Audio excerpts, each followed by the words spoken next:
On today's Breathcast, we have Mr. Josh Trent, the CEO and founder of Wellness Force Media and the host of the Wellness Force Radio podcast. I have linked Josh's stuff below for Instagram and his website. Josh and I got deep into health and wellness in this Breathcast. It was wonderful. We talked about all sorts of different things, including breathwork. Josh has his own breathwork course out, so be sure to check the links in the descriptions below. I really enjoyed speaking to Josh, and I really hope we get to do a part 2 because he's got so much energy and passion for wellness, and our backstories are kind of similar in some ways, so that was really nice as well to just have that conversation. We've obviously never met in person, but we're talking over Zoom, thousands of miles apart, and there was a real nice genuine connection there, so I look forward to growing that with Josh. It is fabulous everything he's doing. He's got such a back catalogue on his podcast of fantastic guests, so it's really worth going and checking out his podcast as well. A couple of messages before we get stuck into this Breathcast. If you haven't done so already, could you please like, subscribe and share? That's what the algorithm likes. It helps spread the message, it grows the community and allows us to keep making content like this. We have over 100 different breathing videos now on the channel, different breathing exercises, and there's loads more coming. So if you haven't done so already, check out some stuff that's on there. In particular, I'm a big fan of the gentle, calming, relaxing videos, especially with everything that's going on in the world right now. So plenty of nasal breathing exercises that are nice, calm and gentle. And as you can see, my voice started to slow down, so clearly it's working on my hyperactive intro. Anyway, without further ado, let's get stuck into the podcast and we'll see you soon. Cheers.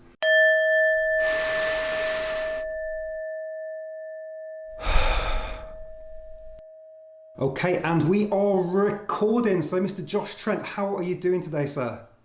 I'm fantastic, Mike. Thanks for bringing me on the show. Thanks, man. No. Well, thank you for coming on the show as well. I've seen several of your podcasts now. I can't wait to get stuck into the back catalogue. But for those that don't know who you are, would you mind just giving us a bit of a brief explanation about who you are and a bit about your background?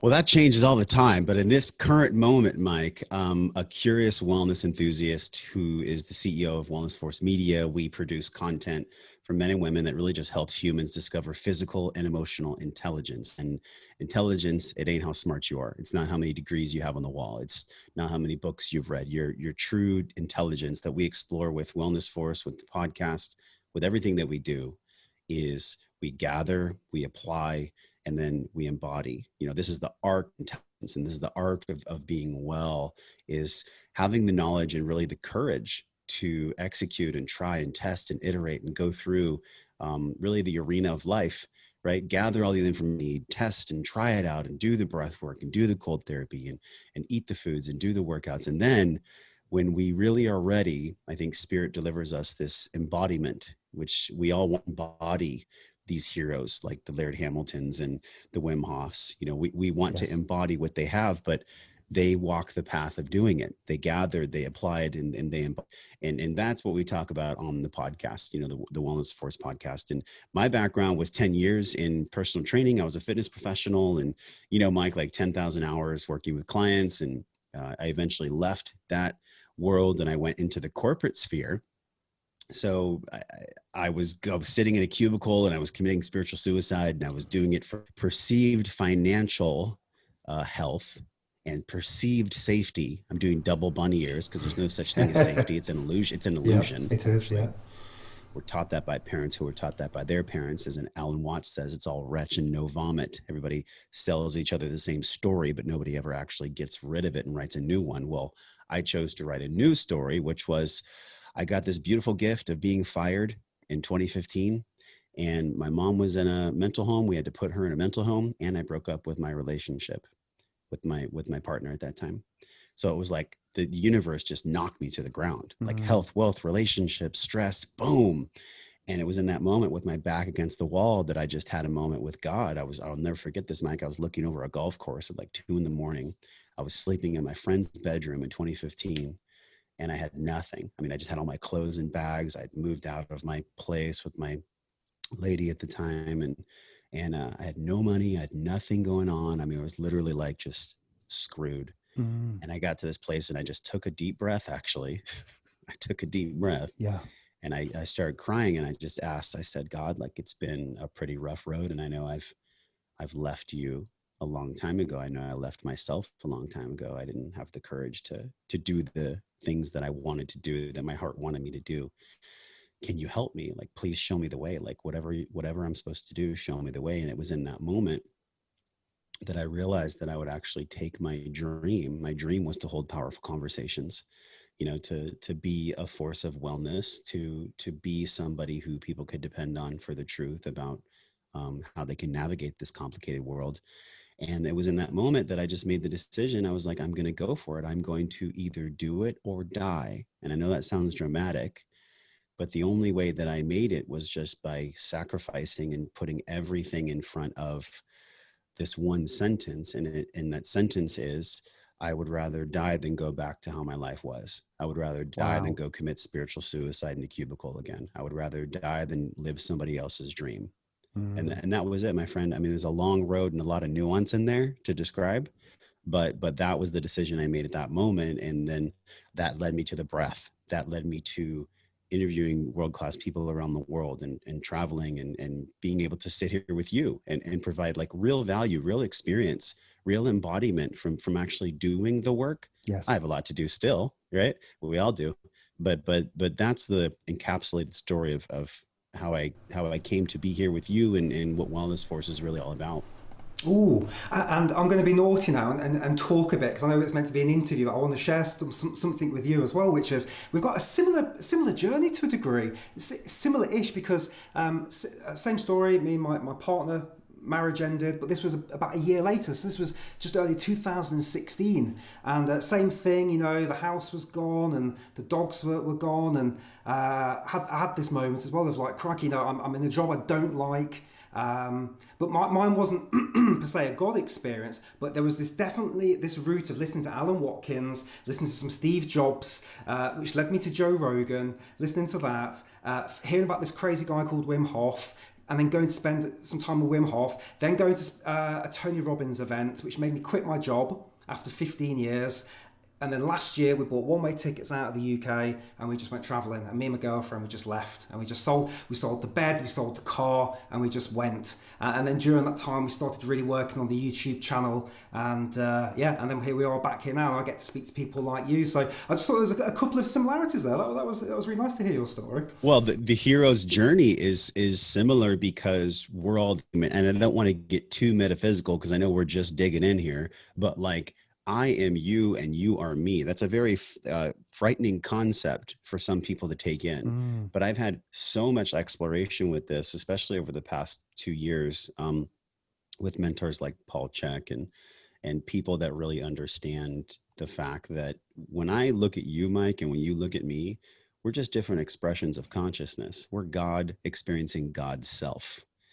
So that's the kind of thing that when you go and you do the breath work and you do the plant ceremonies and you start really understanding what the heck we're doing here on planet Earth, we are God experiencing God's self. I am you and you are me. This is not us sitting around a fire singing and playing kumbaya and like, hippie love here. This is real, legitimate understanding of science and esoteric knowledge. Like for 5,000 years plus, man, if you look at our history and you really understand who we are and where we've came from, we are on an evolution of consciousness. Think about this, Mike.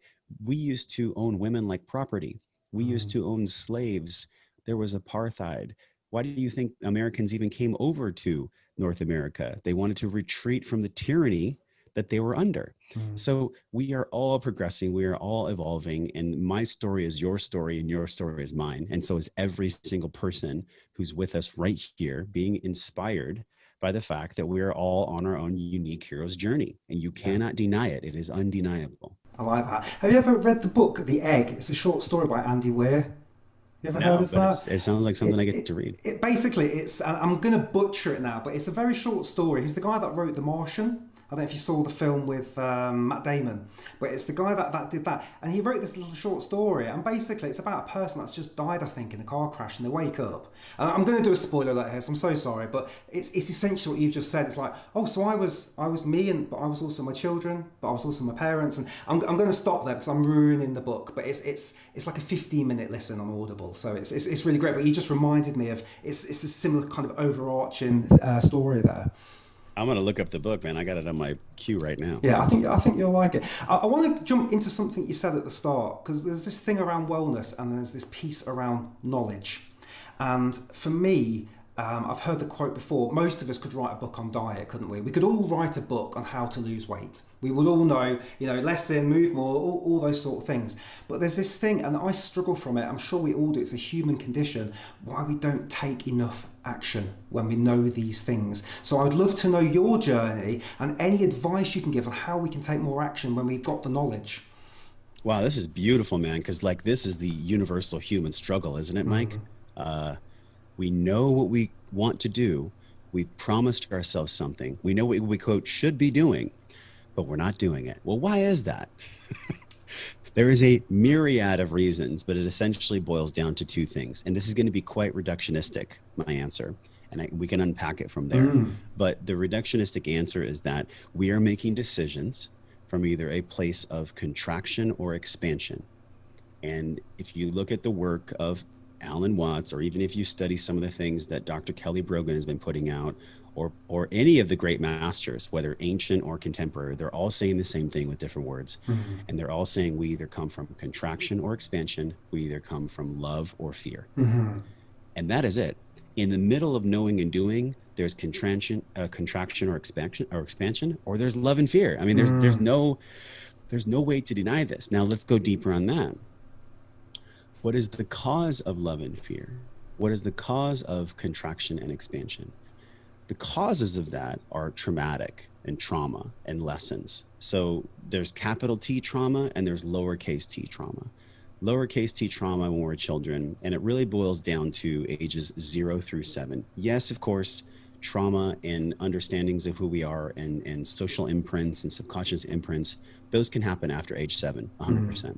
But there's something really special, Mike, about what happens in the brain during 0 through 7. The right and left hemispheres are connected, and they're connected through what's called a theta state. And in theta state, the brain is essentially on drugs. Kids are on drugs. You ever look at a child play, they're just like constantly on an acid trip, right? They've just done a cathartic breathwork journey, but they live and breathe it all day long. So what happens is, just like when a rose opens up in nature, nature holds the keys to your question about why don't we do what we know we should do, or why don't we do what we promise ourselves. Nature holds the key. If we study the laws of nature, the irrefutable laws of nature, nature has her own speed and nature has her own path, her own laws. When a rose is growing, if you were to trample that rose, it may not survive. And if it did survive, it would look a little wonky, right? Maybe the petals wouldn't be as bright. The point I'm getting at here is, like, when we get trauma, and we all experience trauma because that's actually part of our soul contract here on the planet. When we experience trauma, we get altered in some way, and we spend the rest of our lives either looking at that trauma and acknowledging that trauma and do the emotional work to work through that trauma, or we don't. And that's where, going back to your question, the contraction and expansion presides. If we can do the work as grown adults to look back and understand on an emotional ladder perspective, right? First there's denial, then there's some kind of work to accept, then there's a surrender to the path, and then there's the understanding that we're all one and our parents did the best they could and so did everyone. Yes. Then that's going to bring us closer to expansion and love. What happens in that bridge between knowing and doing is that we have moments where we believe that we're the contraction. We believe that we're the fear. We identify and we embody the aspects of being afraid. You can look at people's posture and you can tell if they're afraid or not. You can look at the way people breathe and you can tell if they're afraid or not. You can look at the way that people's faces are structured and their way of speaking, and you can see if they're in contraction or fear. On the other side of it, you can see by the same characteristics if somebody is in love or is in an opening, right? Yes. Expansion. So long answer for you there. But the reason that people don't do what they promise themselves or what they want to do or what they would love to do is because every single person along the hero's journey is looking in the mirror of themselves. And when they look in the mirror of themselves, they either take stock or not of all the capital T trauma or lowercase t trauma they've ever experienced. And the capital T trauma is bad. It's sexual abuse, it's physical abuse, it's violence, The lowercase t trauma, I don't want to mitigate that either, though. Lowercase t trauma can be just as painful, if not more, than the capital T trauma. Lowercase t trauma can be neglect, maybe parents that weren't very emotionally available. That's where attachment styles are formed. So it runs deep, Mike. The answer is really deep because there's so much psychological framework and understanding of like an internal locus of control or an external locus of control when it comes to the bridge between knowing and doing. And really, man, my answer just scratched the surface. And if you come across somebody then, so I'm coming to you now and saying, how can I move forward? How can I get to that point in my life where I take more action, I become more well, I improve my wellness? Where would be the first points of the journey to say, right, you need to probably go and look in these specific areas? What would you suggest? Yeah, so the four quadrants or the four squares for a complete box that I would suggest everyone go to is a true inventory of physical, emotional, spiritual, and mental. Physical, emotional, spiritual, and mental. Take a book out, and in your book write a box, draw a box, and then draw a cross in that box. You have four quadrants: physical, emotional, mental, and spiritual. Write those down, and then take a breath and look at your paper and say, okay, which one of these am I the most lacking in? Which one of these feel most contracted? Which one of these feel that I'm most in fear about? Do I have anger at God? Am I angry that we're here? Am I totally, that's in the spiritual. Am I mentally, am I stressed out? And do I find myself having looping thoughts? In the emotional, like, do I lash out at people? Do I not love myself?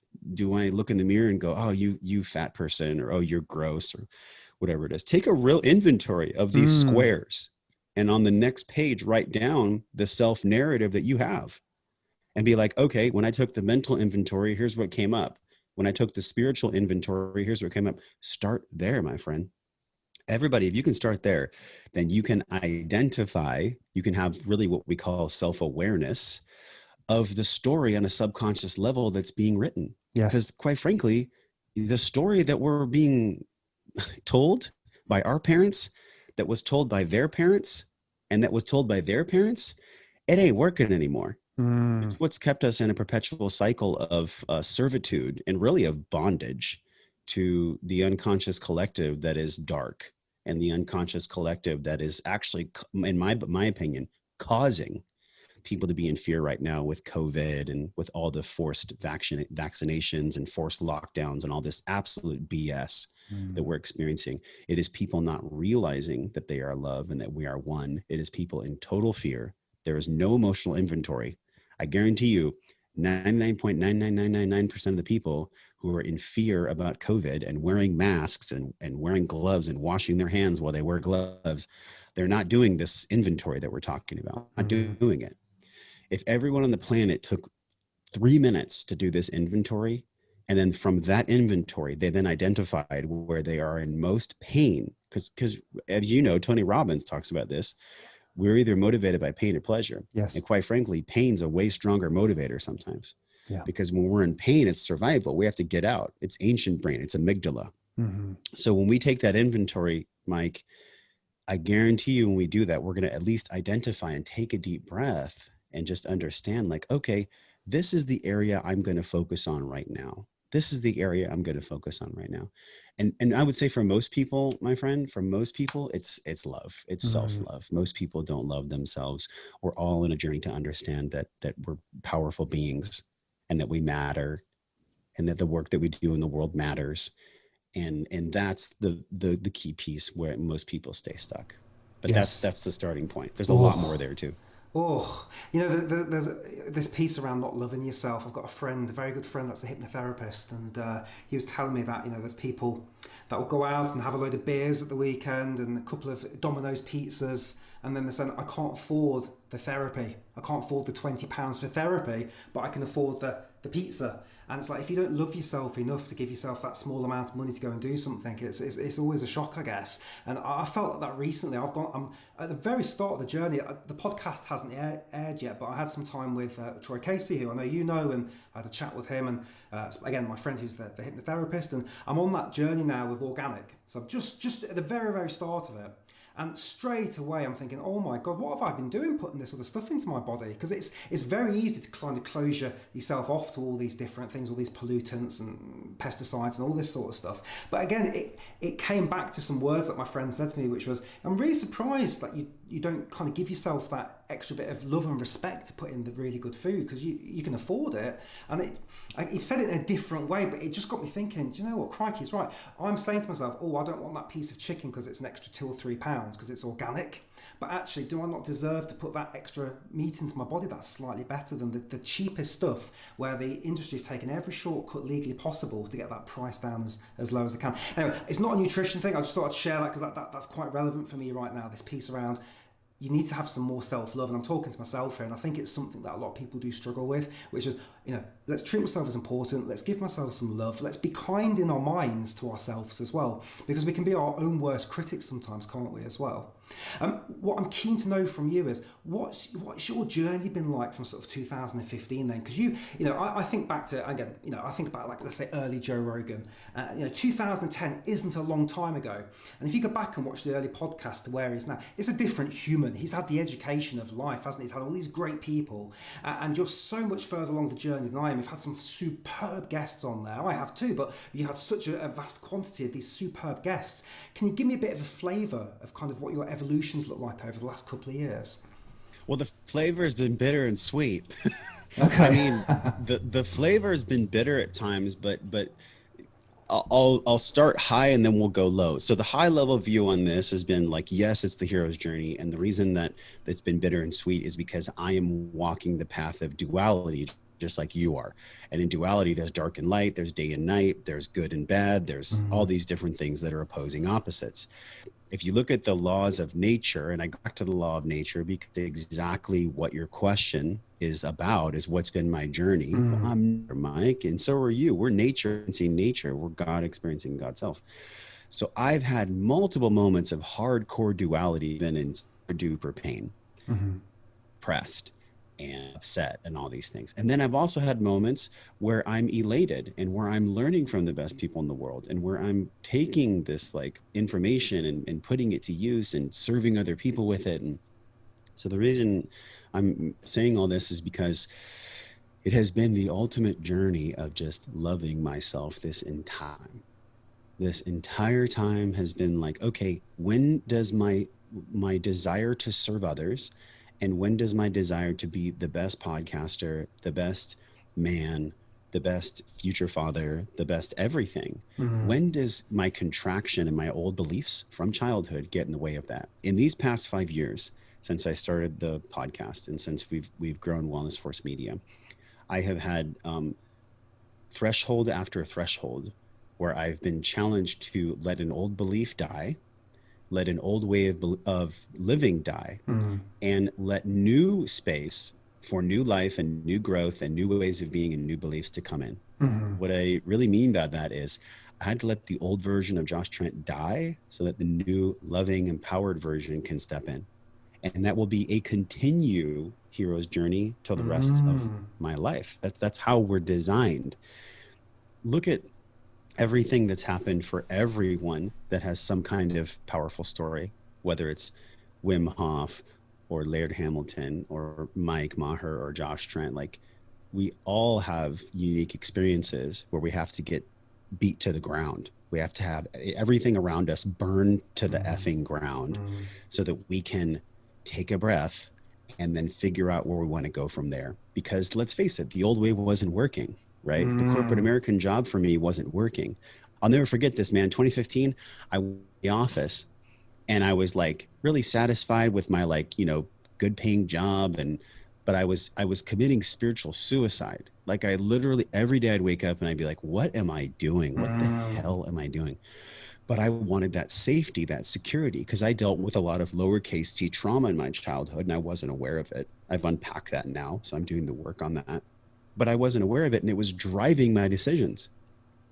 The piece that I'll put in here, and I'm still answering your question, is like, Carl Jung has a quote that I absolutely love, and it's going to hit everyone in the heart right now. And he says in his work, until you make the unconscious conscious, it will rule your life and you will call it fate.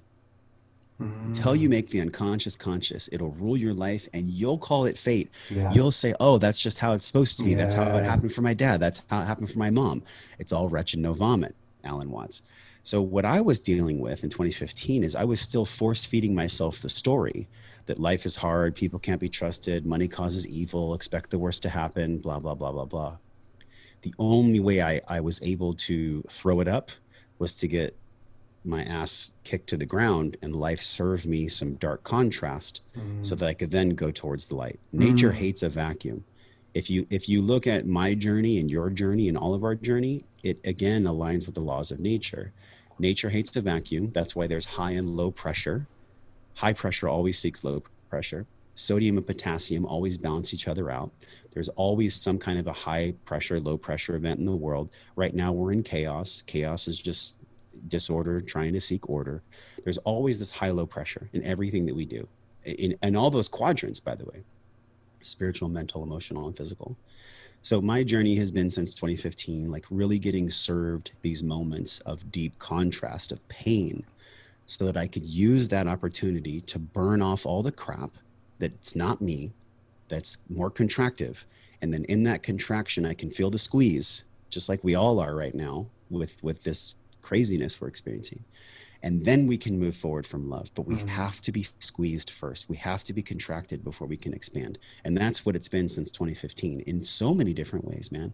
I dealt with a massive pornography addiction in my life. It was the only way that I could like calm myself down, because I wasn't aware of my lowercase t trauma. I just didn't have the awareness, straight up. And so many people don't, right? So Yes.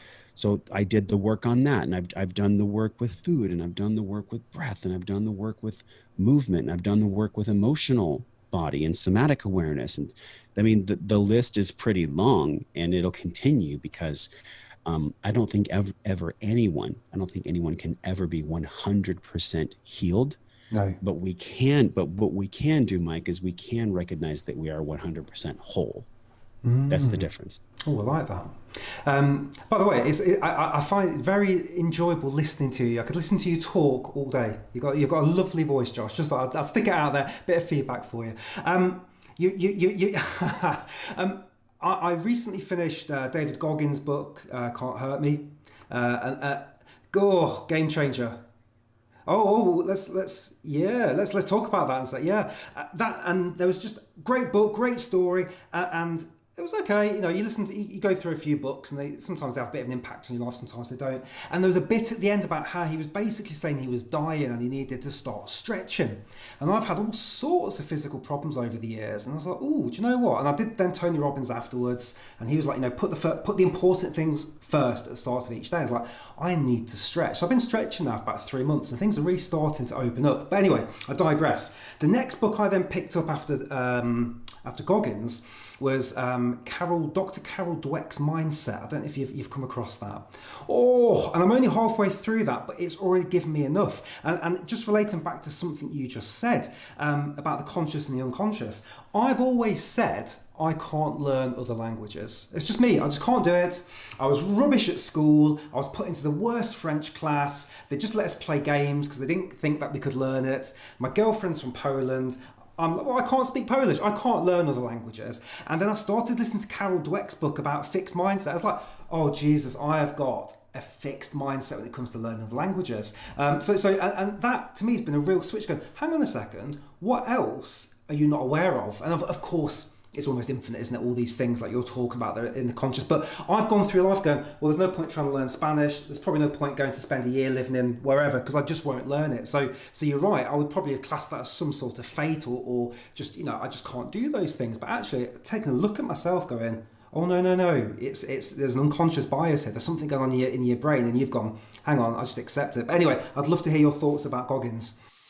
Man, I love the way you take a thought and then expand it, because this is how my brain works too. I get intrigued by the way things are, Mm. and I question, why is that real? Why do I think that's real? Because reality is both objective and subjective, right? And I'll tie this into the answer about Goggins' book. Yeah. We are a spirit in a body having a human experience, and everyone is making it up as they go along. I don't care who you are. Y'all know you've had moments where you're like, what the hell is going on? Is this real? Like, are we in a simulation? Like, what's going on? Why is life so hard? Why is life so fill in the blank? Why does this happen? The reason that we have these thoughts and that these thoughts come into our awareness is because we are a actual energy, a soul consciousness inhabiting a physical meat suit. Think about this, man. The brain is a meat radio. We're in a meat suit, and we have this ego that flavors who we are. I mean, it's a massively fascinating thing. So for anyone to say this is the way things are is not only just a fixed mindset, it is a completely contractive experience of life. And the whole experience of life, just like the universe, by the way, that never stops, is to expand. The universe never stops expanding. The more we think we know how big the universe is, the less we actually know about it, and the bigger it actually is. It's the same thing with us. So Carol Dweck's fixed mindset versus a growth mindset is a perfect template for what I'm going to share about Goggins. And this is like not a popular opinion, but I'm going to go for it. I think Goggins is still living from his capital T trauma. I think he's living from it, because this like stay hard mentality and like, don't be a BITCH and don't be a PUSSY. It's like, okay, we get that. And yes, in certain moments of life, you're right. You need to like man up and you need to take care of stuff. But to live your life flexing your bicep and going like, stay hard, stay hard, stay hard. It's like, that is actually a contractive energy. And so we know that duality exists just like a sine wave, right? Something comes up and then it goes down. Something comes up and then it goes down. There is no possible way that in nature, there can always be year over year over year growth. Just like capitalism doesn't work either. In capitalism, there's always year over year over year growth.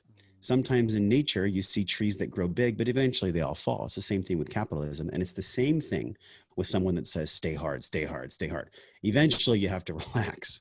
Right. So I get what he's doing. I see Gary Vaynerchuk doing the same thing. I see Andy Frisella doing the same thing. I see a lot of people who are just idolized in our social media world, in our podcast world and everything. And they're just known for like being a hard worker and fist in the air and this quality of like, at all costs, like taking care of it and, don't be a little BITCH. There are moments that these people are needed and that their voice is needed. But overall, I think that people really need to take a deep look at why they feel so inspired by Goggins. It's because they're actually falling prey to their own contraction. Yes, I shouldn't be a little PUSSY. That's true. I shouldn't be that way. David's right. I should man the F up. Okay, temporarily that might work, but I'll tell you, that is not a sustainable fuel source for life. That will fry your adrenals. It'll make you hurt yourself. It'll make you always come from a complex that you're not enough. And so in a way, I think he's bringing us a blessing with this It Can't Hurt Me book. But I listened to the book and I could feel it in his voice. I mean, he's not healed. He says he's forgiven his father, and he says that he's in this space now where, he really sees like the high road, but he's still like, he has this edge to him. And I think it's necessary sometimes, but I don't think as a way of being that it's healthy for everyone. I think it's causing good. And I also think it's causing harm. I think it's people that don't have an emotional embodiment of self-awareness. I think they fall prey to that and be a victim actually of this kind of work where they're shamed into stressing themselves out more and working out and hurting themselves. And there's a middle way, dude. Lao Tzu and all the masters talk about the middle way. There is always a middle way. It's never these extremes. Yeah. What happens though is these extremes are addictive and attractive. It's like, oh, I'll be like David. I'll do like the 20X and did it. I did a 14-hour crucible. I did Mark Divine's program. I did Murph soaking wet, 300 push-ups, air squats and pull-ups and all these things. I've been there. I fell prey to it myself. That's why I can speak to it. There's a middle way, and the closer we can get to that middle way, the the more loving and more expansive we can be. I don't disagree with you. There's definitely something there. And obviously, I don't know the gentleman, but there's definitely an energy there which I couldn't sustain full time. So Right. I think you might be right. For me, and I can see why there's an attraction there, because I remember thinking, I was several months into lockdown. And I was like, "Do you know what? I've never been able to do 100 press ups. And now I do them regularly every day. And I don't do them in one go. I do 10. I do what he does. And I Yes. wait a minute and I do 10 squats. And anyway, now I'm that person that does that. And I was like, I don't know I could do that. So there's an energy I've taken from him, but would I want all of that? Absolutely not. I don't want to be in a bathtub weighing out blood, and I all mean, this these guy died. He things. almost died. Yeah, yeah, He's taken himself to the extreme. yeah, And all these people that for some reason we want to embody their qualities, yeah. they push themselves to the limit, and they're not. A lot of these people aren't embodied and don't have balance of the middle way within themselves, but we idolize them because they're so far on the spectrum of being so advanced, and almost in a way like we all want to be like a Roman athlete. I was thinking warrior when you were saying. I was like, Yeah, everyone we wants all to be wanna this do big that. warrior. Yeah, it's interesting. And I don't think that's a bad thing. I think we just get to recognize that within ourselves and navigate that appropriately. I think we'll talk about breath in a sec. 'Cause I'm conscious we'll go into that in a sec, but I'm really enjoying this. So I had this chap on the other day called Ed Stafford, and he was the podcast that came out a couple of days ago. And he's a British explorer I mentioned to you before we went live. And he walked across the Amazon. It took him 2.5 years to walk across it. Went through the red zones where all the drug trafficking is, and didn't stop. Went every day. Did the walking, all sorts. You can watch. Did he document that? You can get it online. It is superb. So get involved in that. Then he did 60 days alone on a desert island where he turns up naked, and he's got cameras, no camera crew cameras, and the one I watched last night, he went homeless on the streets of Manchester, London, and Glasgow for 60 days, and he had that secretly filmed. Anyway. I asked him, why are you doing these things? What's wrong with you? But obviously in a great way, because I love this what he's doing. He's like, for me, a life of just watching TV is not a life. If I'm watching, we have a soap opera called Coronation Street here, which has been on since the 60s. He goes, if I'm just at home watching Coronation Street, he goes, that's not a life. He goes, I need to go out there. I need to be uncomfortable. And in that uncomfort or discomfort, I'm learning about me. I'm dealing with emotions. And so I said, you're probably going to be like a Yoda in another 20, 30 years of this if you keep putting yourself in these situations. So check out Ed Stafford. But what I was going to ask you is, are you familiar of Chris Ryan, PhD? He wrote Sex at Dawn. Okay. Yes. So the reason I say that is I constantly have this, I think, you use the word duality. One end of it is Joe Rogan. Yeah. And I want to be like Joe, and I want to be a black belt in Brazilian jiu-jitsu, and I want to do, 5 podcasts a week, and I want to do all these things and go hunting, just that absolute end. On the other end is Chris with this lovely balance of, I'll have a couple of beers and I'll go around in the van and, I'll go and visit some people and I'll do a podcast and maybe I won't, and I'm constantly striving between those two people because they're both my heroes and they've both got something. But I think to your point, there's this thing in the middle, which is let's take a bit of that, let's take a bit of Goggins, let's take the best bits and find out what's kind of right for me. That's how I feel about the situation anyway. Yeah, I think look at Bruce Lee, right? We learn and we take what resonates and we leave the rest. I did a 10-day Vipassana. Have you heard of this before? I got on it last year, but then I didn't do it. So it's a big regret, but go ahead. Yeah. For people that don't know, Vipassana is to go very deep into the thoughts and narratives that run when you're not paying attention. Like, I think it's, whether you look at research, 90% or 95% of our choices and our life quality is actually run by the subconscious mind. So if that's true, how do we listen to it? How do we hear it? Well, the most powerful way to do that is to sit in silence. But most people, if you told them to sit in silence for an hour, they would probably start twitching and freaking out. Vipassana is 10 days of sitting in silence, no speaking, no masturbation, no eating meat, no looking at people, no talking to people. I mean, talk about delayed gratification. So I did this for 10 days. I was inspired to do it. And by the end of the 10 days, you know what I realized? I'm never going to do that again. Here's why. Here's why, man. Because I got what the medicine that I wanted to be served and that the universe wanted to give me, I got by like day 6 or 7. And that medicine was when I'm really in love with myself and I truly accept myself for who I am, my potential is unlimited. People talk about human potential and how to live your best life. The only way we can do that is if we're quiet enough and still enough to hear what's going on with ourselves. And what I realized is that, man, I really didn't love myself at all. I had this awareness of what I thought love was, but I thought love was actually more of an egoic expression. And I thought that love was really about like how people perceived me. But I forgot that it was about how I perceive me. And so, it was a huge hit to my ego, honestly. And in those 10 days, I was super silent. And I think, and please remind me of what you were saying before this, because I started to feel what I was feeling in the Vipassana again. What were we mentioning right before this? Oh, I don't know now. What was I saying? I got onto it but didn't do it. But before that, we were just talking Goggins, Rogan, and Chris Ryan, weren't we? Yes. The middle way. Yeah, the middle. Yes. You were mentioning the middle way. And so I think what attracted me to that was because I really wanted to feel what it was like to have total and complete delayed gratification and sit in silence for 10 days. And the medicine that I got was that I didn't love myself. And that was more work that I needed to do on actually loving and accepting myself, because that's where all human potential exists. Everyone that accomplishes anything good in life, they've all done the work to truly accept themselves, love themselves, and be with themselves, and not be in this constant contraction. Yes, I think temporary contraction is healthy and good, but whether you're Goggins or Rogan or Ryan, they're all teaching us through their own eccentric ways of being that it's up to us to uniquely express ourselves. Yes. And so I think it's healthy and fine that we temporarily express, human soul, human consciousness by going and doing a Vipassana, or going and doing a marathon, or going and doing 6 podcasts in 1 week, or however you want to describe it. But I think the only reason why we want to feel that is because we want to feel what it's like to contract and then expand, and contract and then expand. Or look at the tides. Tides come in, tides come out. It's just part of life. It's part of who we are. I don't think there's ever going to be a space in my life or your life or anyone's life that wants to actually be of service to people in this world, that truly cares about people. We're never going to find the perfect middle way. We're always going to go left and right, back and forth.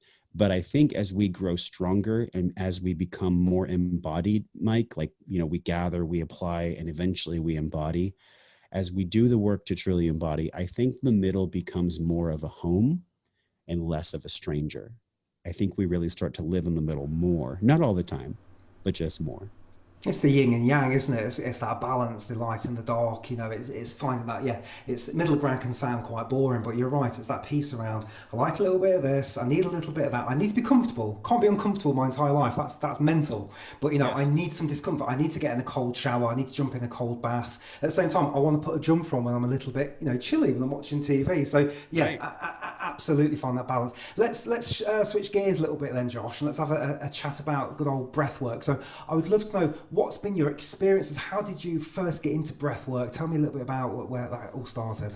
Well, it's a perfect segue, man, because the reason I got into breath work is because I was dealing with massive anxiety, right? Massive anxiety, to the point where I really I was like, why do I feel this way? I wanted to explore. I took the inventory that we did earlier in the podcast, right? I was like, okay, mental, emotional, physical, spiritual. What's really up with me here? And for me, it was the mental, right? Because I had like thoughts that would come all the time, and I'd find myself pontificating about the future. And, just for people that aren't clear on the dichotomy here, it's like anxiety is a focus and a rumination on the future, and depression is a rumination and just a washing of the past. So if I'm depressed, I'm focused on what's happened. If I'm having anxiety, then like in the future, I'm freaked out about what might happen. Yeah. So I was finding myself being future focused instead of present moment focused. And we know that no matter who you are, what you've trained with, or where you've gone, the breath brings you to the present, no matter what. There ain't nowhere to hide. If you're trying to hide, don't do breath work. Because you're not gonna be able to hide. Yeah. Because whatever is real for you is going to come through in that moment. And so I found the breath because I actually did a class in 2016. It's cool. I haven't thought about this, man. I'm mentioning this for the first time on the show, and it was from a guy named Christian Minson, and he did Breath is Life training with me. And we did a workshop, and I was like, wow, why am I crying? I was like crying, but I wasn't like, I wasn't like crying like a little boy. I was just like, the water was coming out, Yes. Later I knew what that was, is that was a psychosomatic reaction that Bruce Lipton calls issues in the tissues. So I was leaking energetics that were trapped in my tissues. And then later in 2016, I did some warrior breathing, and I did some breathwork with Mark Divine at his Unbeatable Mind retreat. Same thing happened. I'm having emotion come out of my eyes, and I'm like, what is this breathwork thing? Like, what is this stuff all about? And I did some workshops here and there, and then eventually I just pulled the trigger. I got inspired by some of the work that Niraj Naik is doing with Soma, and I went to Thailand, and I was there for a month. And I stayed in Koh Phangan, and I did breath work, and I did intensives, and I did the training. And I had many moments during that time where I thought, wow, is it normal to feel this good? Like, is it okay? Can I give myself permission to feel this good? And when I brought that training back home, I realized that, like, okay, it was something actually that I was trying to seek, and that was just inner peace. I was just trying to find peace within myself. And I think the recipe for peace is self-acceptance, self-love, and a permission slip to do what it is you're here to do. I think that's the ultimate recipe, man. And from there, I did another training in Sedona with a woman named Gwen Payne called Breath is Prayer, which is more like the cathartic journey, right. how to facilitate catharsis journeys. And in catharsis journeys, I believe they always need to be supervised. And so that's how I found the breath work, was really just like asking myself the question, like, how do I find peace? And it's actually written on my arm right here. It's se posso respirare, posso scegliere. And what that means in Italian is, if I can breathe, I can choose. Oh, why is it in Italian? It's in Italian because I'm half Sicilian, and that's my heritage. Okay, cool. And so even though my last name is Trent, which is the river in England, my other side of my family is Padolino, which is from Termini Imerese, which is by Cefalo in Sicily. And I've always loved the Italian language. I think it's a very romantic, expressive language. And I just love how it sounds. And so when I thought about, like, you know, se posso respirare, posso scegliere, it means if I can breathe, I can choose, is because, man, if I can just remind myself to take a big nasal breath and do an exhale, and especially if I can remind myself to do it 6 times, anything that I do right after that, any emotional, physical, spiritual, mental choice that I make is going to come from expansion, not contraction. Because what do we do when we hold our breath? What essentially are we doing? We're contracting. I'm contracting. When I'm not breathing, I'm contracting. Yes. So I have less human potential. I have less emotional capacity. I have less bandwidth to live life well. And so that's how I found the breath. And obviously there was a lot of like different nuances in there, but it came from the question, like, just how do I have more peace? Because I'm tired of feeling this way.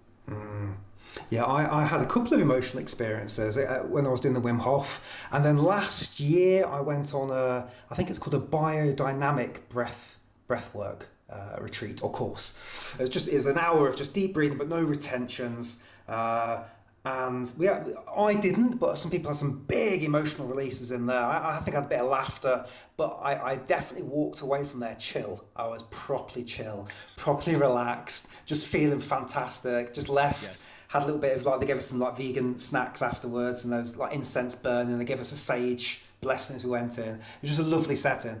But it's fascinating, isn't it? You can do this thing where you can consciously alter your breath, and suddenly you can take yourself in all these different places. It's such a fascinating. I was saying to somebody the other day, it's a superpower and a gift, conscious breath work, because we're the only animal on the planet that can do this. We can change the way we breathe, and if we can change the way we breathe, we can change the way we feel. And I think that's such an exciting place to be. And where are you with breath work now then? So you've done that, and I know you've got some things online. So what are you currently doing with breath? So about 8 months ago, we launched a program that is continually updated, because, as you know, the science of breath is always changing, right? So we launched Breathe, Breath, and Wellness. And the reason we did that is because I had so many people that kept reaching out to me and saying, like, hey, I see you on social media, or I see you doing these things, or what is this breath work all about?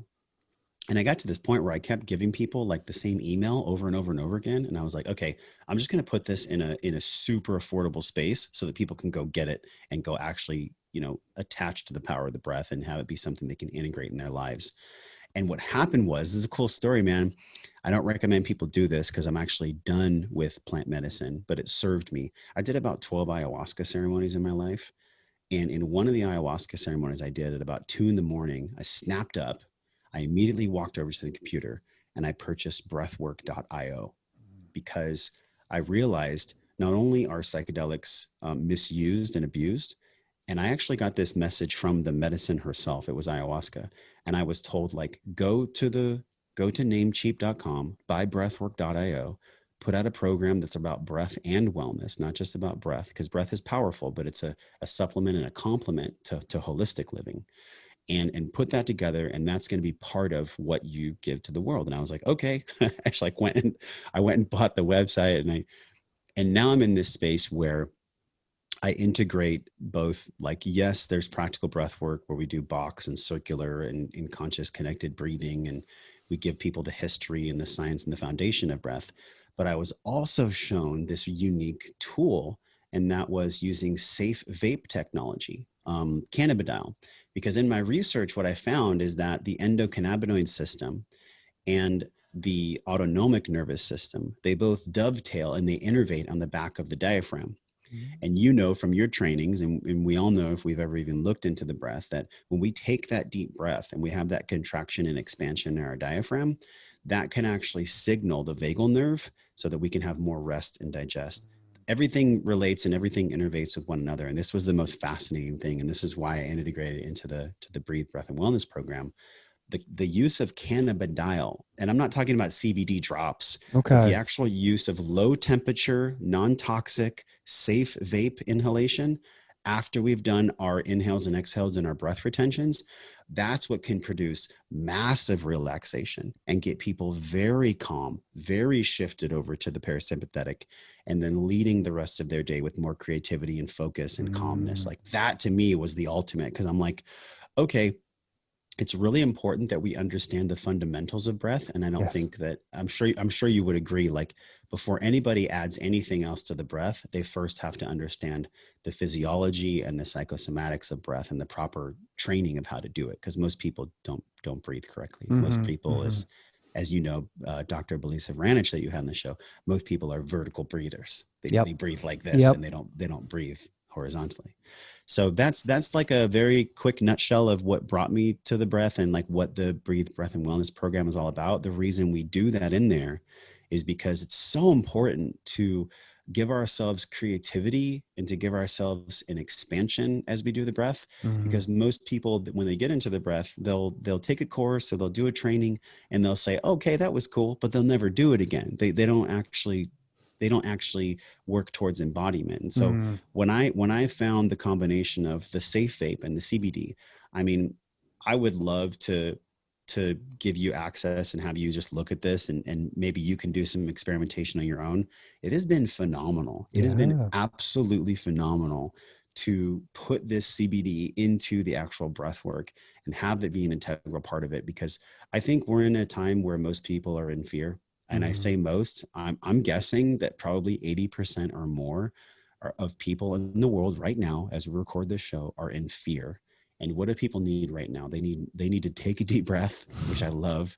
They need that, but they also need something that can sustain them as far as relaxation. And I think the combination of these two things is phenomenal. And then just one last thing I'll say, that in this program, we also talk about designing your life, right? Like, there's 7 pillars that are integrated into this program as well. And it's eating, moving, sleeping, and in the movement is breath, by the way. And then there's our beliefs, thoughts, feelings, and actions. So it's EMS and then BTFA. Those 7 pillars, I believe, if you are committed and if you can really integrate these 7 pillars, breath being a foundation, then you can change your life. You can do whatever you want to do, you know, and I've learned this by not doing them and then by doing them.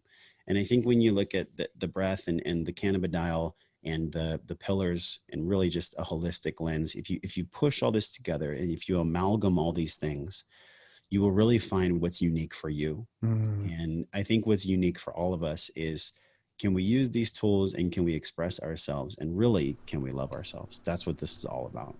Yes. Oh, I love that. That sounds really interesting. So, guys, if you're watching, we'll put the description, the links below. If you're listening on an app, it'll be in the show notes, so you can get access and you can go and have a look at Josh's website.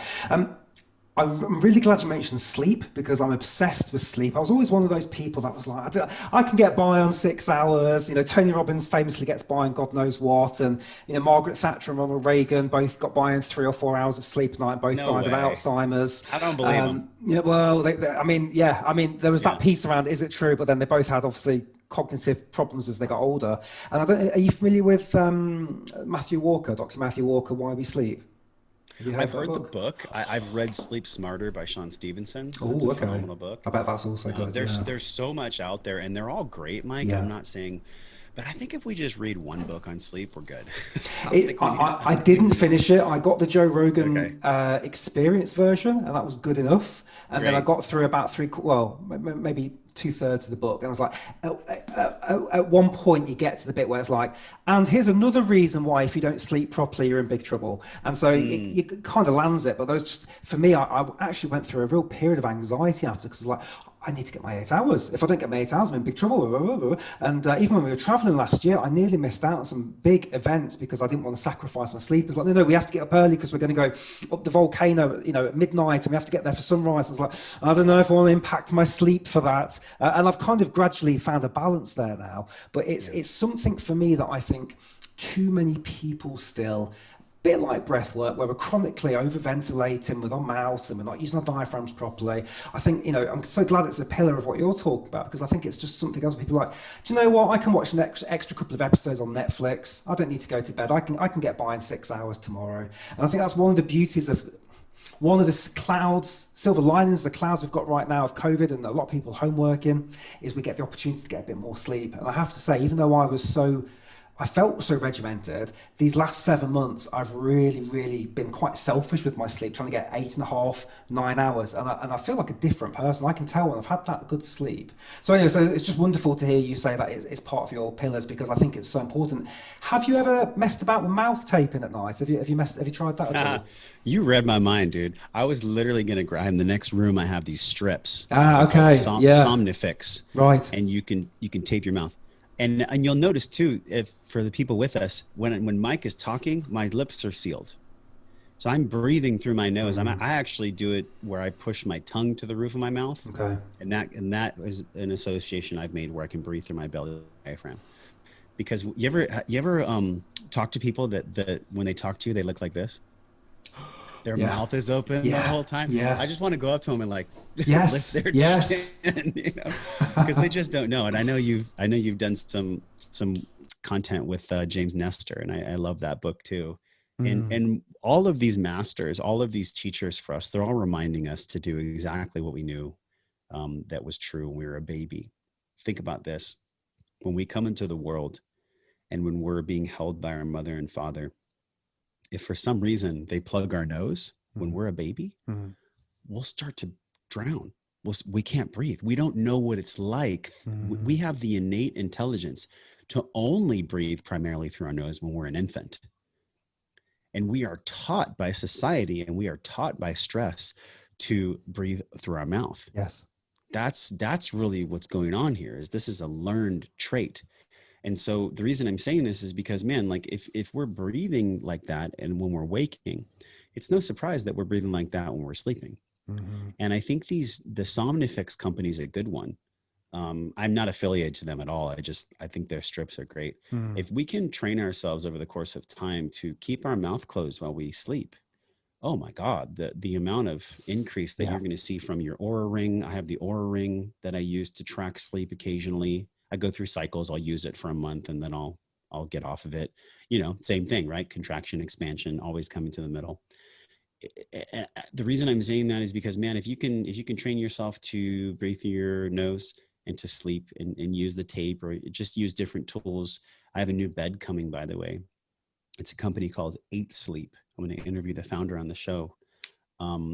They have cooling technology and firmness technology and sleep tracking built into the bed, which I think is pretty cool. I love all that stuff. Yeah, it's pretty cool because like then I can really see like, wow, I do best at this temperature. How cool would that be if we could actually do best at a certain temperature and firmness, and our data reflects it? Yeah, then we don't have to depend on the data. I'm not saying we need to use the data as a crutch. What I'm saying is we use the data to teach ourselves, and then eventually we course correct and we naturally just live that way. That's what technology is for. People depend on technology and they have to be perfect. Even people that use the Muse meditation or the Aura Ring, like you were saying, it's like, I can't go out. I can't go to the social event because I got to get good sleep. It's like, well, that's not what it's designed for. It's designed to bring us back to the middle, but never always keep us perfectly in the middle. It's just designed to keep us more in the middle.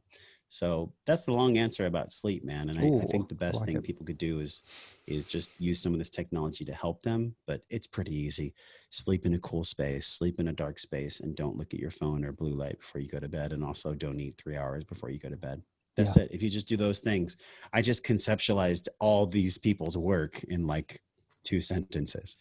That's good. It's I've got the red glasses, not with me here, but I've got the really strong red ones. Have you messed about at all with red light therapy? Have you played about with any of that? I think it's great. I have these are the raw optics. Oh yeah, these are the fancy ones. I've got the cheap ones that you get on Amazon for like 30 quid. I need to invest in some proper ones at some point because you can't go out in them. You look a bit scary. Yeah, these are the daytime. So like when I'm on the computer, I'll wear these. But there's the red ones at night. Look, I think that red therapy. I have a Juve right here. I have the red light. That's what I'm thinking of. Juve is one of the big brands, isn't it? Yeah. They're great, but I'm gonna say this, and they're not gonna like me because I've had Juve on the show. I had Scott on the show. I think if you can look at the 7 pillars that we talked about, the eating, moving, sleeping, and the breath that is in the movement, eating, moving, sleeping, and then beliefs, thoughts, feelings, and actions, which is more of that emotional inventory that we talked about, right? The quadrant with the assessment. If you can do that and live your life by that, then the red light therapy, the glasses, the Aura Ring, the bed, all of it is just icing. All of it is just gravy. It's just a complement to what we're doing. But I find that people want to run to the red light or like run to the biohack instead of doing the real work, which is like living in the closeness of nature and living in the way and the frequency and vibration that nature intended us. That's what's most important. Yeah. And people are going to be like, well, this helps you course correct with nature. It's like, yeah, sometimes. But I think when we're in that mindset of like, if I just get the external thing, then it'll somehow make me internally better. Internal locus of control versus external locus of control. The external locus of control is when I need all these different things to make me feel healthy and whole and keep my promises.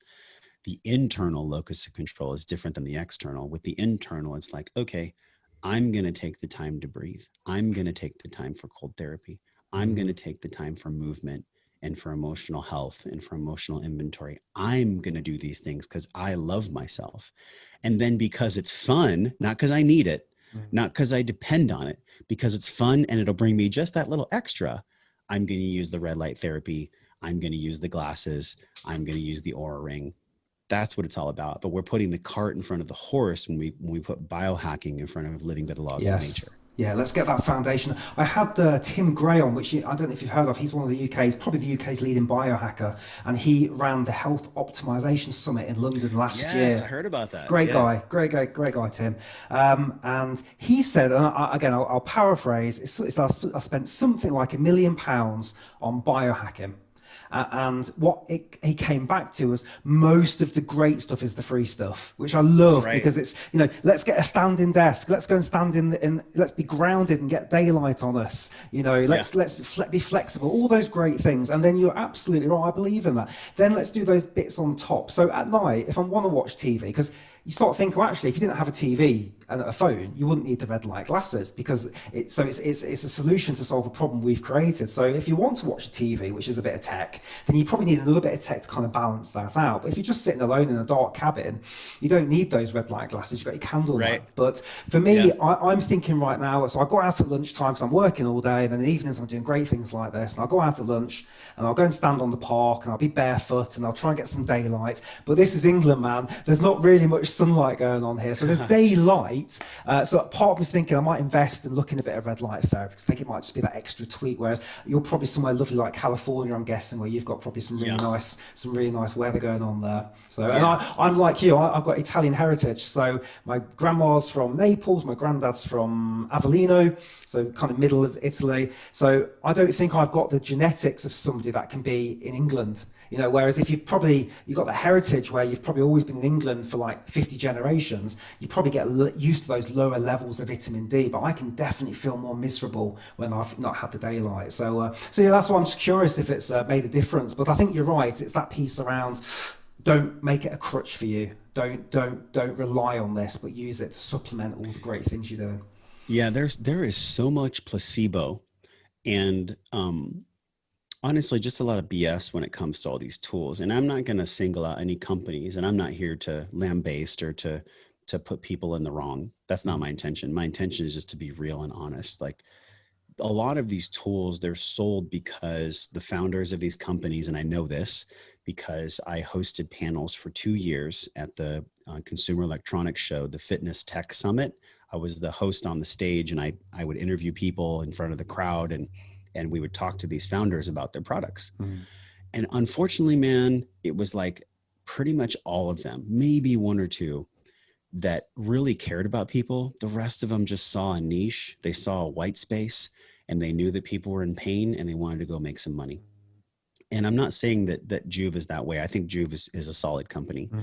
And I think a lot of these companies are solid, but we have to ask ourselves the question, are these tools really being served to us because the company cares about our well-being and they are honest about how their products are used in a holistic lens for our lifestyle? Or are these companies just trying to make money off of us? Yeah. Right. Like, and that's a question that each person gets to individually ask themselves. So that's an honest take on biohacking. I think Dave Asprey has done a great job. I also think Dave Asprey is a master marketer.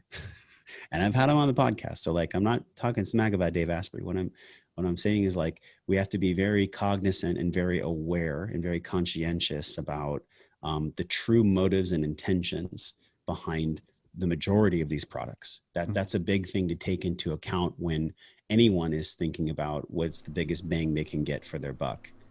Yeah, no, that's it's so refreshing to hear actually, because I think, yeah, there's this piece for us around ancestral health, ancestral fitness, all those things, functional movement. Let's get outside, let's take our shoes off, let's drink really good water, let's eat really great food, let's move our bodies, let's move our diaphragms properly, let's use our nostrils because our nose is meant to be breathing. Yes, we've got an emergency trap here if we need to use it, but let's use the thing that was designed for. So yeah, so no, it's so lovely to hear you. My last question to you then, Josh, is can you give me a little bit of a flavour about your routine? What does a day look like for you? What's your morning look like? What's your evening look like? Just give me a bit of flavour of the sort of things you do to keep wellness for you.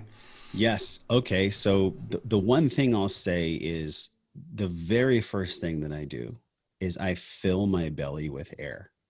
I did it actually this morning. I was like, okay, I woke up, I was a little tired. I happened to check my data too later on the day. And I was like, oh, that's why I didn't get enough deep sleep. Mm. So the best thing we can do when we wake up in the morning, so that also we can stop looping thoughts if we're having them, is to take a huge nasal deep breath. And I mean like this big. Filling everything, filling my kidneys, filling my belly. Notice how my shoulders didn't come up when I breathed. Mm-hmm. It's because I was really focused on like expanding from my kidneys all the way to my belly button, like getting as much air horizontally as I can. Doing that 1 to 6 times, then step out of bed, then go and fill up 12 to 20 ounces of spring water, not tap water, spring water. Put a pinch of sea salt, maybe squeeze a couple limes or lemon in there. Lemon and lime increases peristalsis, and then the minerals and the salt help to hydrate the body because, you know, we're all off gassing as we sleep. Most people are completely lack of hydration anyways, and most people are dehydrated. So take the 1 to 6 through the nose, fill the belly and the kidneys, then go right to the water, then come back. And I like to do what's called a womb squat. A womb squat is where you sit with your feet 45 degrees, your spine stacked. And this is all in a guide that I can give to you and your audience, if that's okay. Yeah, of course. And you put your forearm on the inside of your knee and you reach up to the ceiling and you twist your spine. I just crack my back by doing it right now. And you do alternating for 20. And then I sit down and I do my breath work and my meditation. And the breath work and meditation is really specific. And I put this in the guide. Those are the foundational practices, you know, the hydration. The one thing actually I missed that I forgot to mention is I make the bed. Yes. It's this one little win that we do in the morning that sets you up for getting other things done throughout the day. It's not, I think most people get turned off by making their bed because their parents force them. It's like, make your bed, make your bed, you know? Yeah. But really, like and there was an admiral that I think has like 10 million views on YouTube. And he talked about this. He's like, people ask me for advice on how to live their life. Well, I tell them, make their bed. Because if you look at the science of it, there's a reward system in the brain. It's called the limbic system. And the limbic system is always looking for novelty, and it's always looking for validation. And so when we make the bed and press it and keep it nice and tidy in the morning, it sets you at primes. It's like priming a pump. It primes your brain, your limbic system, for getting other things done and how good those will feel throughout the day. It's variable reward technology. We talked about this with Nir Ayal on the podcast. So that's what I do, man. That's in our M21 guide. It's these 6 fundamental principles that I would love to give to you and your audience. And you can find it at wellnessforce.com/M21. It's morning 21. It's 6 practices in 21 minutes. There is some breath work in there. It's very basic, but it's a great place for people to start. I would suggest starting with that. And we've covered so much ground on this podcast. I just want to thank you for giving me such a great space to express in and to share. Like, you really are phenomenal at asking the right questions and keeping it conversational. So it's been a total pleasure, man. Oh, thank you, mate. And that's, I've genuinely I could just, like I said to you earlier, I could just talk to you for hours, listen to those dulcet tones, and just learn all the things that you know. So no, thank you so much. And we'll check out those links. We'll put the descriptions below. And by the way, thank you, because you've given me a little bit of a gift, because I've been talking on the BREATHCAST the last couple of weeks now, since Belissa, really, where she was like, she was saying to me, you need to work on your functional breathing, because there's a video of me when I was with Niraj from Soma, and he took me through a breathwork only a few months ago, and I'm this. Yes. And I didn't even know, I spent all this time thinking about breath work and nasal breathing and all these different things. And so she gave me this fantastic gift, and she talked about the importance of stretching, the importance of twisting, squats, and proper breath work. Yeah. And I can't crack yet fixed mindset. I haven't yet cracked the ability to let my stomach go, because I've been for years and years sucking the gut in to kind of look a bit slimmer.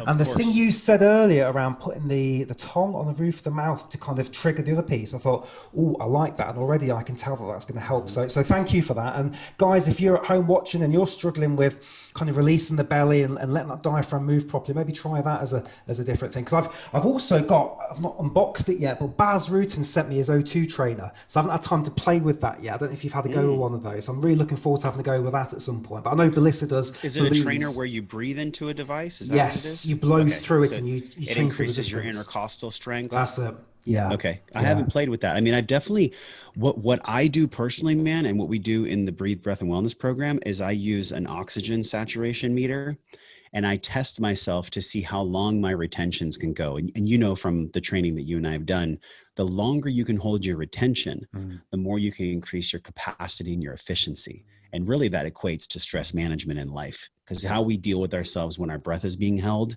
that space between inhale and exhale, that is like the thing that really transforms how we show up for people and how we show up for our work and our life and everything else. So I haven't played around with the trainer though. I've seen people wear the oxygen masks. Yes. But I'm not wearing masks at all. No, I am anti-mask, period. Yeah.